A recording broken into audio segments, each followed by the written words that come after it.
Okay, can everybody hear me? Well, welcome to today's event. My name is Yasuko. As Elaine had explained, I've been in sushi restaurant business for over 30 years. But first of all, I want you to know that I am not a scholar or an expert on sushi or dietary fact.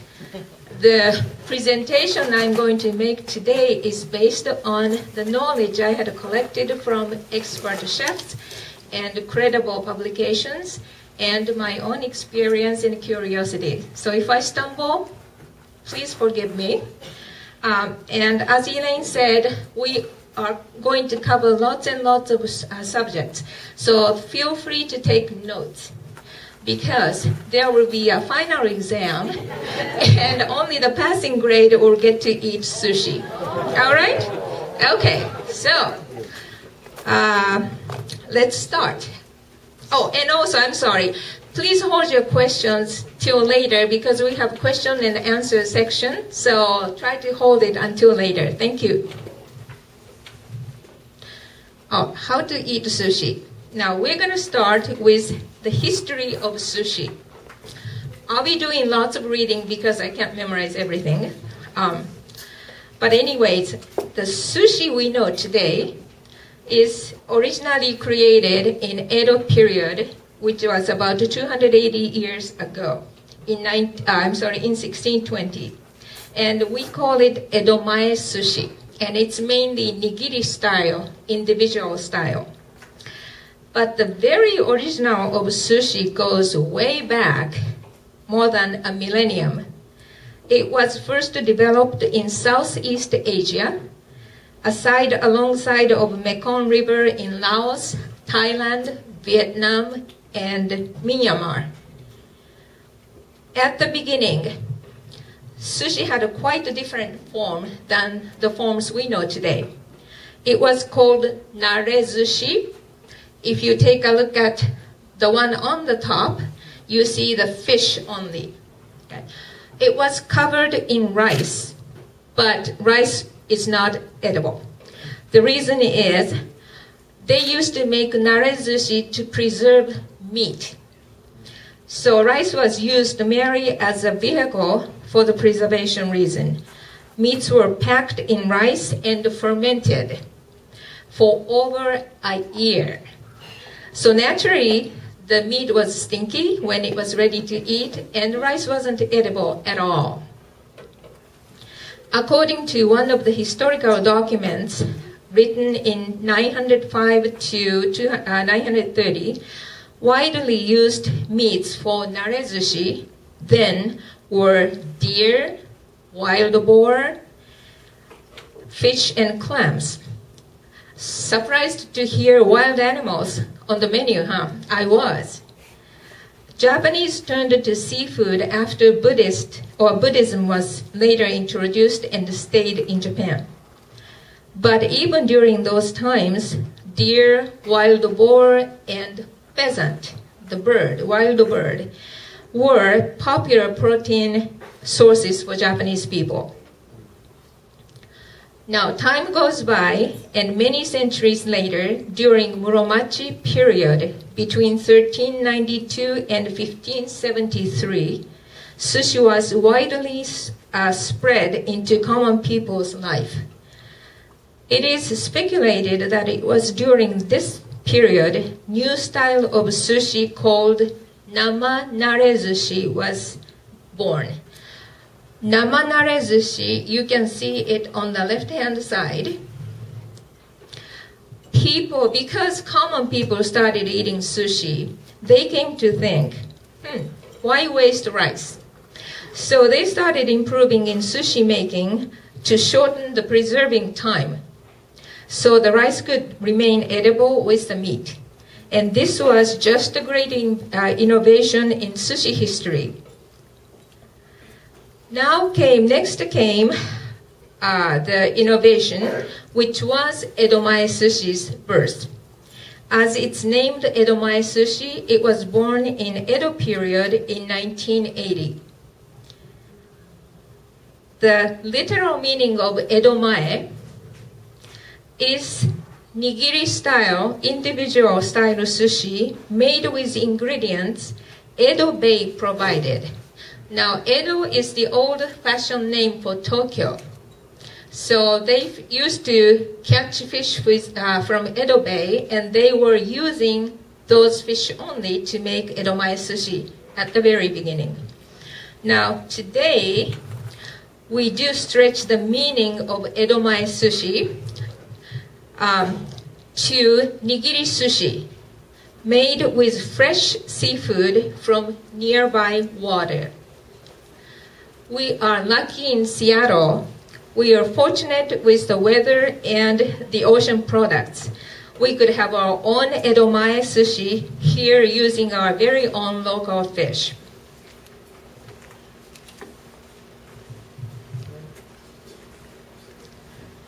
Okay, thank you. The birth of original American sushi. Could we have California roll? Okay. Now, is there anybody who doesn't know California roll? Nobody? Everybody heard of California roll, right? That's how popular California roll is. So I'm going to talk about how it was born. Anybody knows?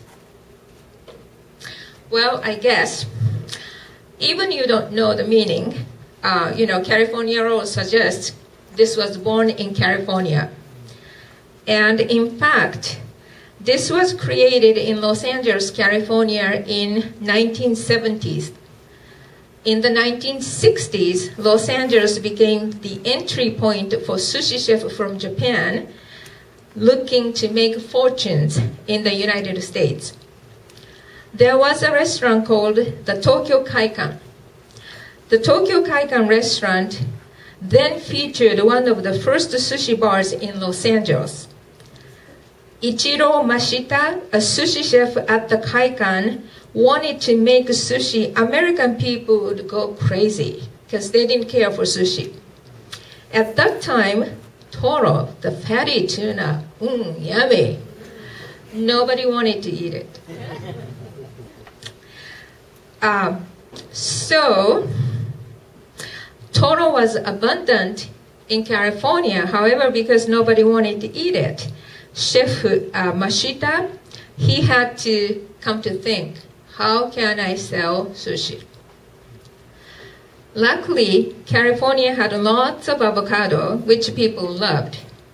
They even made an avocado color appliance in 1970s, remember? Anybody remember? Yes. Okay. So he began substituting avocado for fatty tuna. Avocado's oily texture is just like fatty tuna, and since fresh raw fish does not smell fishy, people couldn't tell the difference between ripe avocado and fatty tuna when they dip it into soy sauce and ate it blindfolded. And this is the true story. Okay. So so we don't have to use tuna. Let's use avocado, but that's not enough. How are we going to make rolled sushi to hide the nori? Okay. Because to Californian, this nori, black, papery seaweed, was yucky and not edible to their standard. So, after some experimentation, chef came to think, all right, let me try this. And I think I can see a little light bulb going up above his head. Okay. He decided to hide nori inside of the roll. Thus, uramaki, inside-out roll, was born. And this way, you can hold all the ingredients, and American people didn't have to see nori. By the time they discovered, it was already in their mouths and tasted fine. So they didn't have to spit out. Okay? But the California roll is the first American sushi roll which gave many inspirations to many sushi chefs, including Japanese and people from other countries. All right, health benefits of sushi. People often ask, is sushi considered healthy food? What do you think? Yes, I agree. Most of the sushi ingredients are omega-3 rich seafood. Unlike fusion style, Edomae Sushi's motto is fresh, simple, and fast. So many ingredients are served either raw or close to raw, so there is no added calorie. If ingredients were pre-cooked, then because it has to be simple, they are cooked simply, very simply, so that the original flavor is not ruined. Therefore, not much more calorie is added. Now, when we eat sushi, we also have to talk about nori. Now, everybody likes nori here? Yes. There's difference between nori and wakame. I'm sure you had heard of wakame. So let me talk about nori first. Nori is a type of seaweed, edible red algae. Now don't go yuck. It's dried and made out in sheet so that we can wrap it. Now, we use it for sushi rolls. Nori is about a third protein and a third dietary fiber. It contains high proportions of iodine, carotene, vitamins A, B, and C, as well as significant amounts of calcium and ions. So it's a very nutrient food. Now I said wakame. This is another type of edible seaweed used to garnish sashimi, or you may find it in miso soup or Japanese salad. Wakame has mild effect as anti-inflammatory. A typical 1 to 2 tablespoons serving of wakame provides 15 to 30 milligrams of omega-3 fatty acids. It also has high levels of calcium, iodine, thiamine, and niacin. Okay. Now we talked about fish, rice, nori, wakame. What else do we need to make sushi? Soup. Yes, but what?